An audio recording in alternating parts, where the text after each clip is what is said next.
ปัญหายาเสพติดอุบัติเหตุรักทรัพย์โจรกรรมทำกิจการอาละวาดตีการมีอาวุธไว้ในครอบครอง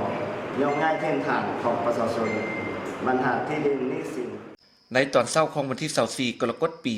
2024กองบัญชาการปกสเมืองล่องซานเปิดกองประชุมสรุปเวียกงานป้องกันความสงบโดยการเป็นประธานของทานพันโทบุญทันอินทวงศ์หัวหน้ากองบัญชาการปกสเมืองล่องซานมีทานพลจัตวาบัวพันธ์อินทปัญญากรรมการพรรคแขวงเลขาคณะพรรคหัวหน้ากองบัญชาการปกสแขวงศรีสมบูรณ์มีทานบัวภาแก้วพรหมากรรมการพรรคแขวงเลขาพรรคเมืองเจ้าเมืองล่องซานมีคณะพรรคคณะบัญชาปกสเมืองมีปกสแขวงกองก่อสร้างหลักฐาน920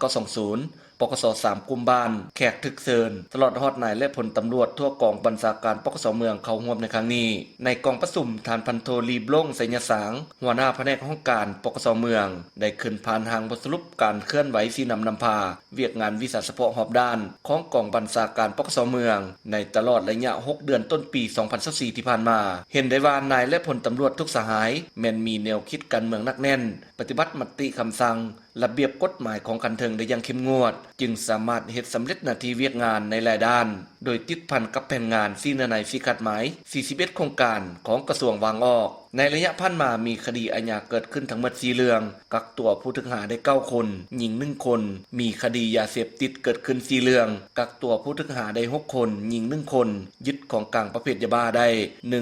1,432 เม็ดมีคดีอุบัติเหตุเกิดขึ้นทั้งหมด24เรื่องยานพาหนะเปเพ32คันในนี้มีรถใหญ่19คันรถจักร13คันมีผู้ได้รับบาดเจ็บทั้งหมด18คนหญิง7คนเสียชีวิต4คนหญิง1คนรวมมูลค่าเสียหาย 1,473 ล้าน5แสนกีบพร้อมเดียวกันนั้นยังได้หันเอากำลังลงก่อสร้างหลักฐานการเมืองพัฒนาชนบทรอบด้านได้ลงเก็บกรรมและพิมพ์ปึ้มสำเนาครัวใหม่ได้5ครอบครัวได้รับห้องพลเมืองที่ยกย้ายมาจากต่างแขวง20ครอบครัวออกบัตรประจำตัวได้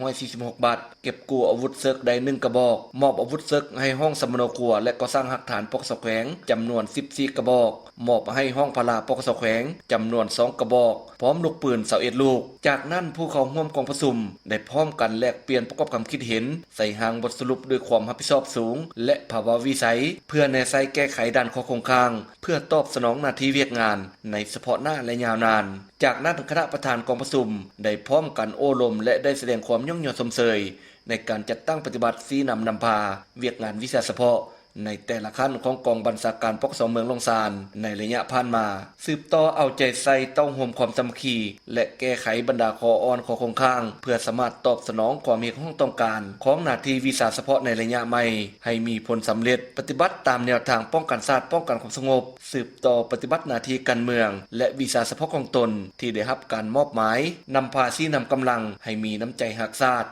มีระเบียบวินัยอย่างเข้มงวดมีความหนักแน่นเข้มแข็งเพื่อรับประกันให้สภาพภายในเมืองมีความเป็นระเบียบเรียบร้อยมีความสงบปลอดภัยอย่างแท้จริง